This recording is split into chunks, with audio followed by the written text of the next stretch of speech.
Estimados chicos, en esta ocasión quiero presentar para ustedes una clase recordatoria para reforzar algunos conceptos, algunos conocimientos que debemos tener presentes a lo largo del desarrollo de las clases y las actividades que se hagan. Sé que ustedes ya lo conocen y sin embargo pues vamos a recabar en esto, vamos a insistir para que tengamos muy presente y podamos recordar. Incluso esta clase puede repetirse, por eso es enviada de esta manera para ustedes. Esta clase virtual número 1 atiende a los conceptos, áreas de exploración, campos de indagación y la cuestión global. Vamos a comenzar con las áreas de exploración. Las áreas de exploración, que son 3. Área de exploración, intertextualidad y conexión de textos, que es la primera. Esta se centra en las cuestiones de intertextualidad o conexiones que existen entre los medios, entre los textos que leemos y también los receptores, ¿no? Se centra en el estudio comparativo de textos para que podamos apreciar con mayor profundidad tanto las características específicas de los mismos, así como entender los sistemas de conexión que puede haber entre ellos. La segunda área es el área de exploración tiempo y espacio, que se centra en la idea de que el lenguaje es una capacidad social y que por tanto se interrelaciona con la comunidad, la cultura, la historia.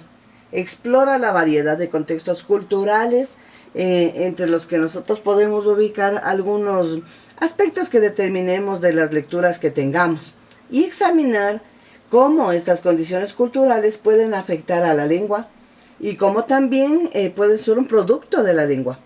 Además, se pueden ver las maneras en que la cultura y la identidad influyen en la recepción de quien las lee, de quien las analiza. La tercera área de interacción es el área de exploración, lectores, escritores y textos. Esta área de exploración se centra en prestar atención a los detalles de los textos de diversos tipos y de formas literarias para identificar las decisiones que toman los escritores. Es decir, la forma en la que arman su texto, el tipo de lenguaje que manejan, el tipo de ideas que plantean ahí, ¿no? Y sobre todo tiende a invitarnos a esta reflexión con la expresión de pensamientos y sentimientos individuales y colectivos, porque son los pensamientos que una persona puede expresar y también en forma grupal exponer y llegar a un consenso de una discusión determinada, ¿no? Esta área también permite ver que los textos son medios muy eficaces para expresar pensamientos y sentimientos individuales y las perspectivas que como usuarios tenemos acerca de esto. ¿Por qué comencé con esto de las áreas de exploración? Y les planteé de esta manera este cuadro porque es más fácil entender de esta forma que las áreas de exploración son aquellas que generan una cantidad de aspectos que se pueden estudiar. En estos aspectos, a estos aspectos que salen de aquí, de cada una de ellas, son los conceptos. Siempre estos 7 conceptos pueden estar dentro de cada una de estas áreas de exploración. Estos 7 conceptos que son identidad, cultura, creatividad, comunicación, perspectiva, transformación, representación. Los 7 conceptos ya los conocemos desde el estudio del PAI, ¿no? Y el concepto de identidad, por ejemplo, sirve para cuando se lee y se interpreta un texto y uno tiende a dar, por supuesto, que los puntos de vista del escritor están presentes ahí, pero también hay que tener en cuenta de que no solo es la identidad del escritor mediante los personajes y las cuestiones que plantea, también uno puede identificarse con el texto. A esto se refiere. Este concepto de cultura, que es el segundo, plantea la relación de un texto con el contexto en el que se produjo y nos lleva a la reflexión de en qué medida el texto es el producto de un contexto cultural y literario en particular y cómo interactúa, ¿no?, en él.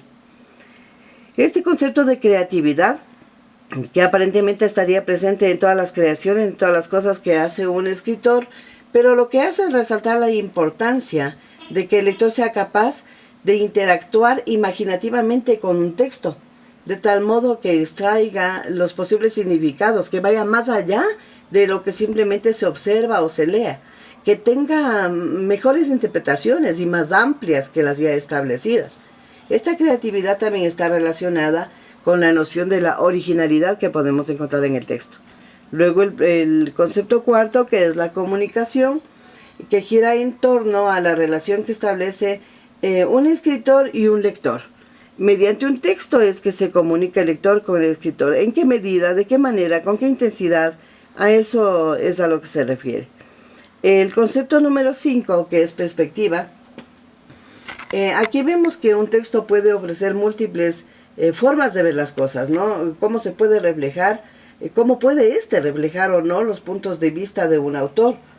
Los lectores también tienen sus propias perspectivas que influyen en su interacción con el texto. Y esta variedad de perspectivas son las que afectan a la interpretación de un texto.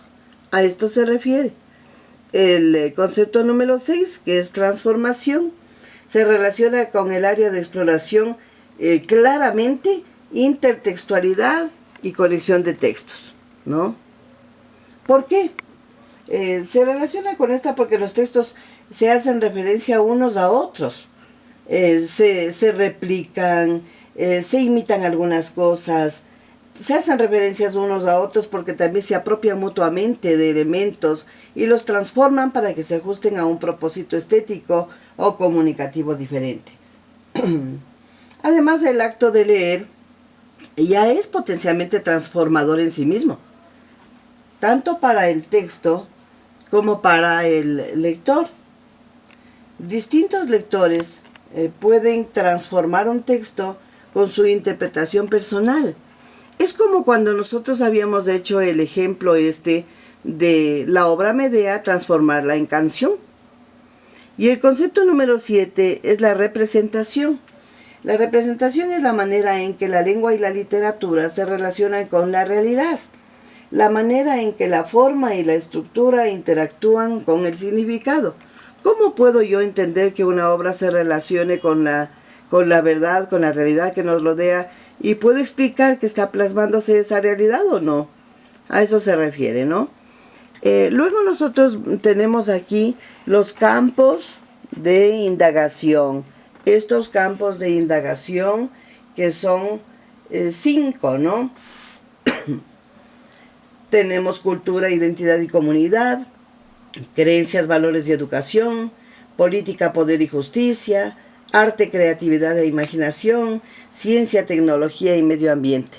Cada uno de ellos encierra exactamente lo que predica, ¿no? Esos son los temas que va a tener.